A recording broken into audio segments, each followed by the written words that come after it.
चिरां दुवार बियाबनि सिङाव हाथिसार प्राइमारियाव 40टा नखरा BPF निफ्राय UPPL दलाव जइन जादों।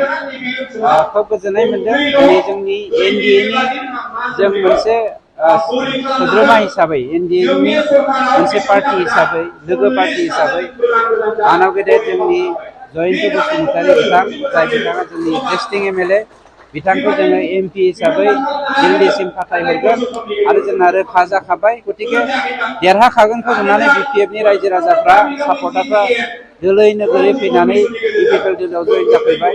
गतिके बिनिख्रुइ रंजाथावना बाथ्रा थानो हाया। गुबै बाथ्राया जादों देरहानाया जोंना सियर किन्तु इयुनावहाय जोङो हारि दानाय बड'फा इउएन ब्रह्मनि जोंनि जा सानस्रि बे सानस्रिखौ जाफुंसार होनाय मुलुगनि जौगालु हादोर आरो हारिफोरजों जोङो माबोरै फेर फाथिनानै हारिखौ फोथांना लाखिगोन बिनि थाखायसो जों दा खामानि मावनो सांग्रां जानांगोन।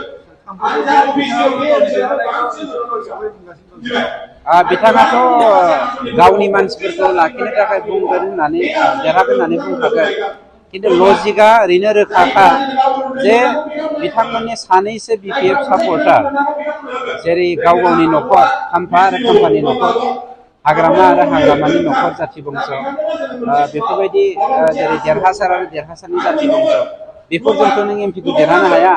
खाम्फाया जेराव 14 नं चिरां दुवारावनो फेरेंगावखौ फेजेननो हायाखै फाग्ला बे एमपिखौ फेजेननो हायो।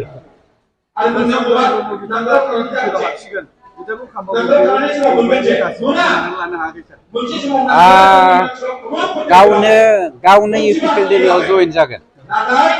MP इलेक्शननि उनाव जेननाया रोखाखा नालाय गतिके खाम्फाया चन्दन ब्रह्म बिथांनि एगेन्सै बुंनायनि बाथ्रा फैनो हाया। मानोना चन्दन ब्रह्मखौ खाम्फाया फल' खालामखागोन बिनि रिलेसना जोंजों दंखायो गतिके दा बेफोरखौ बुंनानै गाव बेले बेजेआव हाबनो नागिराखै। खाम्फाजों लोगोसे फ्राय 15,000 मानसिया BTC नि BPF मानसिफ्रा जोंजों जइन जाफानो थांगासिनो दङ।